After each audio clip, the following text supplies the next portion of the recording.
Hi there. It's August 31st and time for Proverbs 31. Okay. Last chapter. Okay. In the words of King Lemuel. Okay. Now, Lemuel is a pet term that Bathsheba used for her son Solomon. Okay. And she had these things to say to him. Warnings. Did he listen? No. No. Okay. The words of King Lemuel, an oracle at his mother time. What are you doing, my son? What are you doing, son of my womb? What are you doing, son of my vows? Do not give your strength to women, your ways to those who destroy kings. Did he? Yes, he did. Okay. It is not for kings, O Lemuel, it is not for kings to drink wine, or for rulers to take strong drink, lest they drink and forget what has been decreed, and pervert the rights of all the afflicted. I believe that. Okay, I don't think rulers should drink. Okay, many of them do drink alcohol, but if you drink too much, it changes or some people say accentuates your personality. You can be taken advantage of. Okay. Instead, right, verse 6, give strong drink to one who is perishing, and wine to those in bitter distress. There's a note here. Bitter in soul. Let them drink and forget their poverty and remember their misery no more. Right. Some verses actually say, some translations actually say, let them drink beer. All right. So, strong drink is for the one who is perishing, dying, and wine to those in bitter distress, right? The downtrodden. Let them forget their poverty, okay? And remember their misery no more for a while, right? Now, it never says to get drunk, okay? Nowhere in the Bible does it say it's okay to get drunk. But they all did drink, okay? They talk about wine a lot. Verse 8, open your mouth for the mute, for the rights of all who are destitute. Open your mouth, judge righteously, defend the rights of the poor and needy. Right. There you go. That's what wise words from Solomon's mother. All right. And we should remember those. And now the rest of this, verses 10 through 20 through 31, is an old acrostic poem. It was very old when it was actually put in here. Okay, it was from way back when, probably hundreds of years before, Solomon. Is just an old poem. They included it. And it was probably read to little girls about the virtues of being a good wife. Okay. I don't think any one woman is expected to fulfill all of these things. Okay. But we'll read this old poem.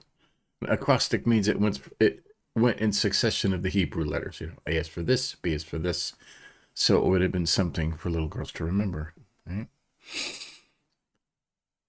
Yeah, acrostic poem.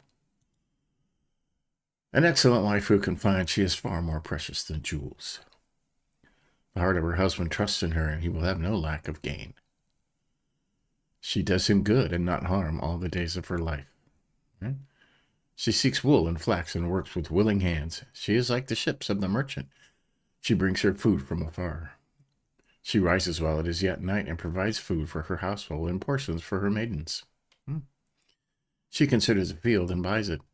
With the fruit of her hands, she plants a vineyard. She dresses herself with strength and makes her arms strong. She perceives that her merchandise is profitable and her lamp does not go out at night. She puts her hands on the distaff and her hands hold the spindle. She opens her hand to the poor and reaches out her hands to the needy. She's not afraid of snow for her household, for all her household are clothed in scarlet or double or purple. Right?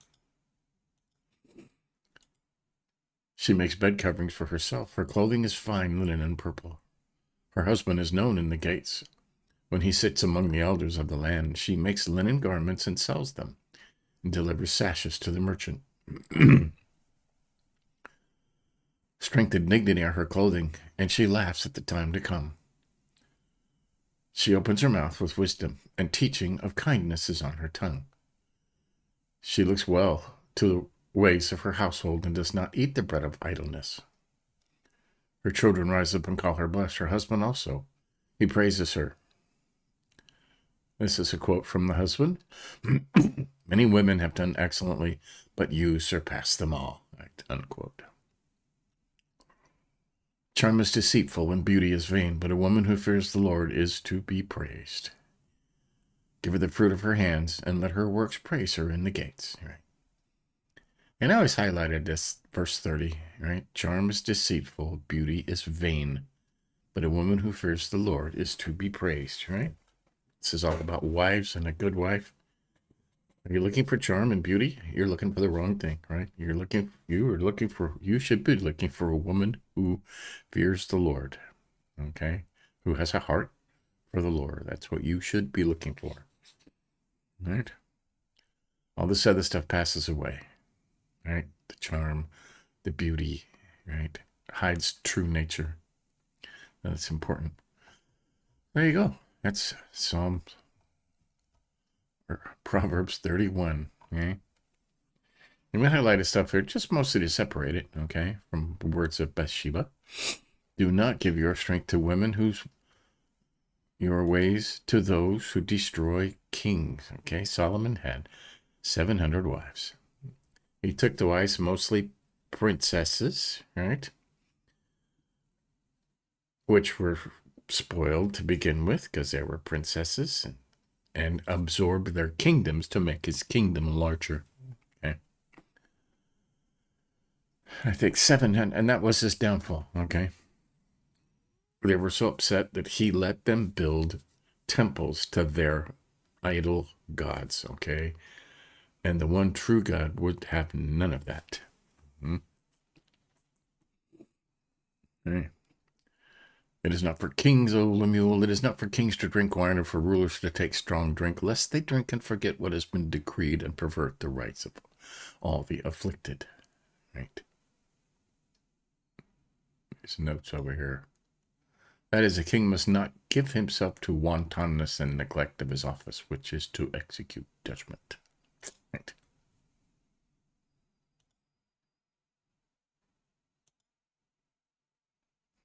Right. Instead, give strong drink to the one who is perishing, and wine to those in bitter distress. Let them drink and forget their poverty, and remember their misery no more. Right? The note over here for that, right? For wine doth comfort the heart. Psalm 104. Right? Open your mouth, mute for the rights of all who are destitute. Open your mouth, judge righteously. Defend the rights of the poor and needy. So,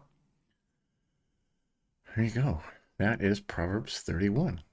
And that is the end of our Proverbs studies. So, there you have it.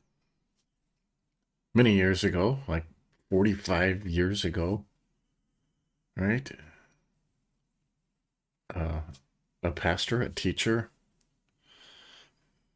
gave everybody I never did it. He said, if you will read Proverbs every day for 2 years, okay, 24 times through the entire book of Proverbs, right? There's 31 days in most months. You could do a chapter a day, right? At the end of that 2 years, you will be rich. That's what he said. You will be rich. He left it at that.